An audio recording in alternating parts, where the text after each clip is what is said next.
Okay, so we're going to look at this linear optimization problem. It gives us a model. It's pretty abstract here. None of these variables actually mean something. But ultimately, we're trying to find the largest possible value of this variable d, which is given by the expression 5x minus 3y. So if there were no constraints or restrictions on the problem, we could just choose an infinitely large value for x and an infinitely small value for y, and we get a very big d. But as it is, we have all these constraints, which kind of limit our choices. So we're going to have to find exactly which values of x and y obey all of these restrictions and all of these constraints, and also give the largest possible value of d here. So the first thing I think it's important to do is try to visualize the area that's created by these constraints. We can use an online tool for that. We can use GeoGebra, and specifically the classic version of GeoGebra here to kind of set this up.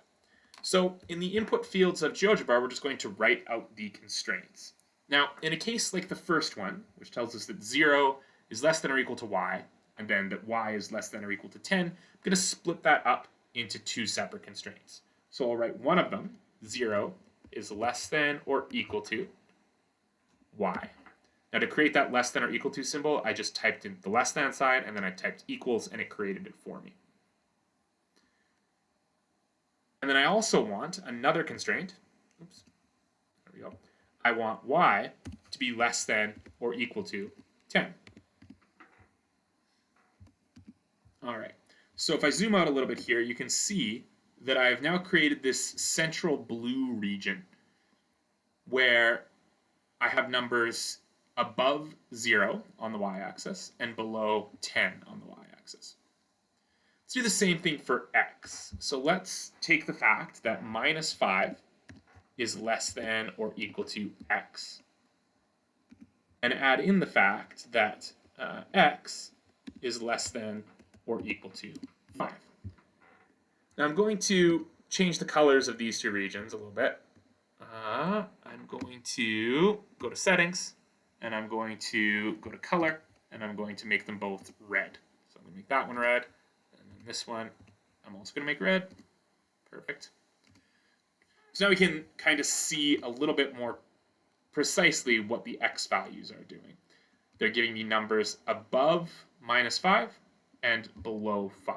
So my central region now is everything in this rectangle. If I want to turn the blue guys off to see it a little better, that's what it looks like. All right. My next condition is that y has to be at least as big as x. So y greater than or equal to x. All right. And again, I'm going to change the color of this one. I'm going to make this one, I guess, let's go with yellow. Probably going to stand out a little bit. There you go. So now I see that I want values that are in the pentagon that's created by this red line, this blue line, this red line, this yellow line, and this blue line. And then I've got one more condition to add in, which is going to be that 5y is less than or equal to 4x plus 20. There we go. Now we've got another line. I'm going to make this one, I guess, purple, probably. Actually, purple's not going to show up so well. Let's make it green. Be a nice light green. There you go. Okay. And now I have my complete region. It's this shape that we can see outlined by a blue line on the bottom, a yellow line on the right side, a red line vertically here, and the green line coming all the way down. This is the region we're interested in, and this is the region you want to sketch on your page. Most of this you could have done yourself. You might have had to do some algebra to rearrange the last equation and get it in the form of y equals mx plus b. But doing it with computer, we can quickly see the sort of region we're looking for. So now we just want to find what point in that region gives us the largest value of d. So we could pick a point, some random point somewhere in the region, right? And we can calculate what d is at that point. We can do 5 times the x value minus 3 times the y value. And we can do that at all sorts of different points in the region, and we can kind of see what we get. But we can also use a tool to help us very quickly figure out what the largest value of d is. So to do that, I'm going to go to Wolfram Alpha, the computational knowledge engine. I'm just going to put in all the information about D as well as what we want to happen, and it will figure it out for me. So I'm going to give it an instruction. I want to maximize, and specifically I want to maximize the expression for D 5x minus 3y. But then I have a bunch of conditions, and in the vocabulary of Wolfram, I'm going to say that I'm subject to those conditions, and then I'm going to type them all out separated by commas. 0 less than or equal to y is my first condition.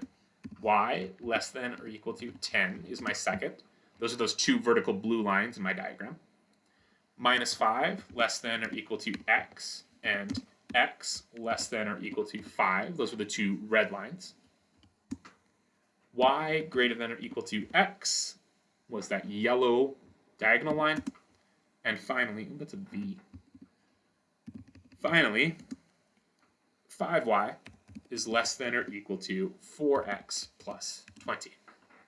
Those are all my conditions, and if I go to calculate, I'll think about it for a second, then it'll tell us what I'm doing. I'm looking to maximize this function subject to these conditions. Yeah, those all look about right. And it gives me the answer in this kind of annoying form here. It restates again what it wants me to do. It tells me that the maximum value of D is 10. That's what this 10 represents. That's the maximum value of D. And that value happens when my x value is 5 and my y value is 5. So going back to my picture, that's the 0.55 right here on this kind of bottom right corner of my four-sided shape. That's where I get the largest value of D.